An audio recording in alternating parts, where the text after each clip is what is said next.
गुरु जी को सिर पर राखिए और चलिए आज्ञा मान। कहे कबीर तिस दास को तीन लोक डरनाय। ध्यान मूलम गुरुर्मूर्ति पूजा मूलम गुरुपदम मंत्र मूलम गुरुर्वाक्य मोक्ष मूलम गुरु कृपा। कहा है गुरु जी को सिर पर राखिए चलिए आज्ञा मान। जो गुरु जी को सिरोधार करता है, सिर पे बैठाने का मतलब नहीं है, सिर पे बैठाने का मतलब है गुरु की आज्ञा में चलना। कहे कबीर तिसदास को तीन लोग डरता है। आप किसी भी कार्य को अगर गुरु की आज्ञा लेकर करेंगे तो कभी नुकसान नहीं होगा, क्योंकि गुरु को डर है। अगर इससे नुकसान हो गया तो ये कहेगा गुरु जी आपसे पूछ के तो किया, तो फिर नुकसान क्यों हुआ। इसलिए गुरु अपनी भक्ति की शक्ति के द्वारा परमात्मा से प्रार्थना करके आपके लिए शुभ और हमेशा शुभ चाहते हैं। तो गुरु आज्ञा से किया गया कोई भी कार्य कभी नुकसान नहीं देता। कहा है ध्यान मूलम गुरुर मूर्ति पूजा मूलम गुरुपदम। अगर हमें ध्यान करना चाहिए तो किसका? गुरु मूर्ति का। पूजा मूलम गुरुपदम, पूजा करनी चाहिए तो गुरु के चरणों की। मंत्र मूलम गुरुर्वाक्य, अगर मंत्र की जाप करनी ही है तो आप कीजिए। गुरु के मुख से निकले हुए आपको जो शब्द हैं, जो आपको आज्ञा दी हुई है, उसकी जाप कीजिए कि मुझे गुरु जी ने ये शब्द कहा है, मुझे अंडा नहीं खाना, मुझे मुर्गा नहीं खाना, मुझे कटड़ा बकरा नहीं खाना, मुझे मदिरा नहीं पीनी, शराब नहीं पीनी, मुझे बीड़ी सिगरेट नहीं पीनी, हर बुरी चीज़ों को त्यागना है। यही तो शिक्षा देते हैं गुरु। मंत्र मूलम गुरुर्वाक्य और मोक्ष मूलम गुरु कृपा। जो व्यक्ति ऐसा करता है उसके ऊपर गुरु की कृपा होती है, और जिसके ऊपर गुरु की कृपा होती है उसे एक दिन मोक्ष की प्राप्ति होती है। वो जन्म मरण के चक्रों से छूट जाता है। किसी भी कार्य को करने के लिए मेहनत करनी पड़ती है, बिना मेहनत के कुछ नहीं होता। लेकिन आज के आधुनिक युग में मनुष्य कुछ भी बिना किए प्राप्त करना चाहता है। भगवान को भी सोचता है, एक दिन गुरु जी के पास गए, गुरु जी ये कैसे भगवान कैसे मिलेगा, सारी चीजें एक ही दिन जानना चाहता है। आप सोचिए, अगर आपको घी की आवश्यकता है तो क्या क्या प्रयत्न करने पड़ते हैं। अगर आपको देसी घी लेना है तो क्या करना पड़ेगा? पहले भैंस लेनी पड़ती है,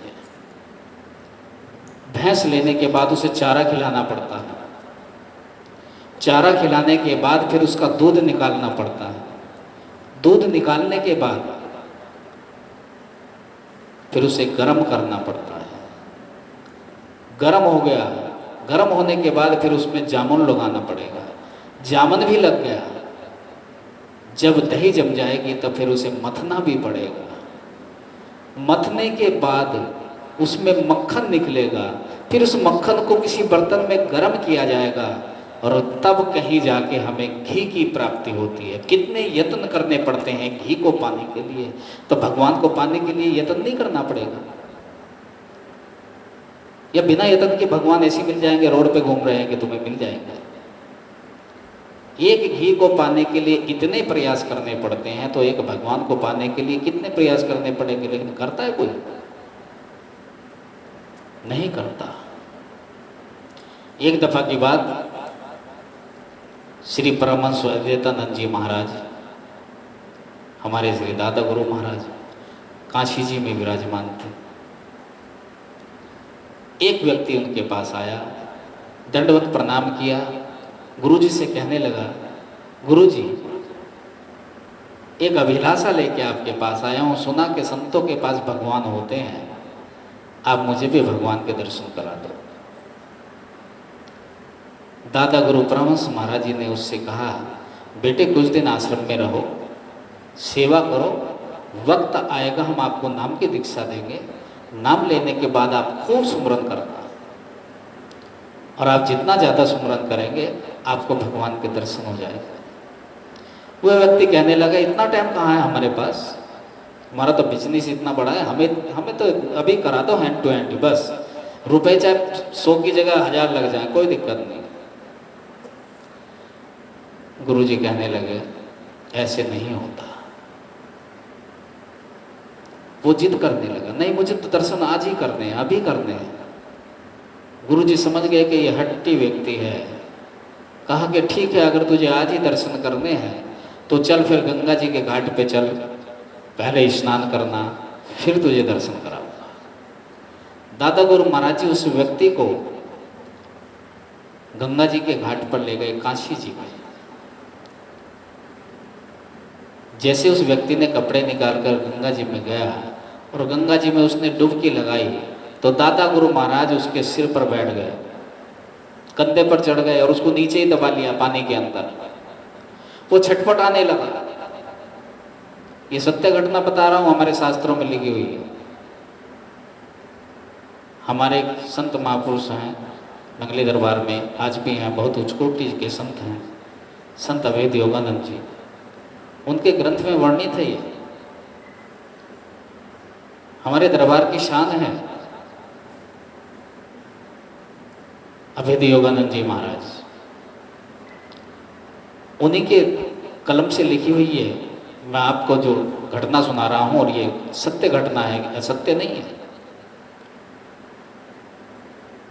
परमहंस महाराज जी उस भक्त के सिर पर चढ़ गए, कंधों पे बैठ गए, उसे दबाए रखा, छटपटा रहा है वो पानी के अंदर। और जब गुरुजी को लगा कि अब इसके साथ जान निकल सकती है तो कूद गए और वो जैसे ही ऊपर को उठा और मुंह पे हाथ फेरता हुआ बाहर निकला। ये कैसे दर्शन है? ऐसे दर्शन होते हैं क्या? मेरी जान निकल जाती है अभी। परमहंस महाराज जी ने उससे कहा कि बेटे, जितनी बेचैनी पानी के अंदर सांस लेने के लिए हो रही थी, जिस दिन तुम्हारे अंदर इतनी ही बेचैनी उसे पाने के लिए हो गई, बस उसी दिन तुझे दर्शन हो जाएंगे। इतना सुनते ही उसे ज्ञान आ गया, गुरुजी के चरण पकड़ लिए, सब कुछ घर बार छोड़ दिया, कारोबार छोड़ दिया और गुरुजी की सेवा में रहने लगे। और गुरुजी की सेवा में रहते हुए उन्हें नाम की दीक्षा हुई, फिर साधु बने और उनका नाम रखा गया स्वामी परमानंद जी महाराज। भगवान को पाने के लिए कितने यत्न किए फिर स्वामी परमानंद जी महाराज। और ये जानते हो कौन है? ये हमारे दरबार के एक बहुत उच्च कोटि के संत शब्दानंद जी महाराज, पंखे वालों के पिताजी थे। कौन? परमानंद जी। बाद में इन्होंने गुरु महाराज जी की इतनी सेवा की, इतनी सेवा की, इतने भक्त बनाए। कहने का मेरा तात्पर्य है, कुछ भी पाने के लिए कुछ यत्न तो करना ही पड़ता है। और उस यत्न को करने में अगर हमें कोई गुरु मिल जाए तो हमारा वो रास्ता आसान हो जाता है। इसलिए आप भी किसी गुरु की शरण में जाइए, और अगर कोई गुरु आपके हैं तो उनकी आज्ञा में चलना सीखिए, तभी आप उस परमात्मा को पा सकते हैं। वरना नाम लेने के बाद भी आप परमात्मा से दूर हैं। और अगर परमात्मा से दूर हैं तो इतना याद हमेशा रखना कि आपको बैकुंठ नहीं मिलेगा, आपको नरक ही मिलेगा, 84 लाख का ही भ्रमण मिलेगा। क्योंकि जब भगवान नहीं मिलते तो 84 लाख मिलती हैं, और जब भगवान मिल जाते हैं तो 84 लाख खत्म हो जाती है। इन्हीं शब्दों के साथ अपनी वाणी को विराम दूंगा। बोलिए सांचे दरबार की जय, बोलो श्री नगली निवासी भगवान की जय।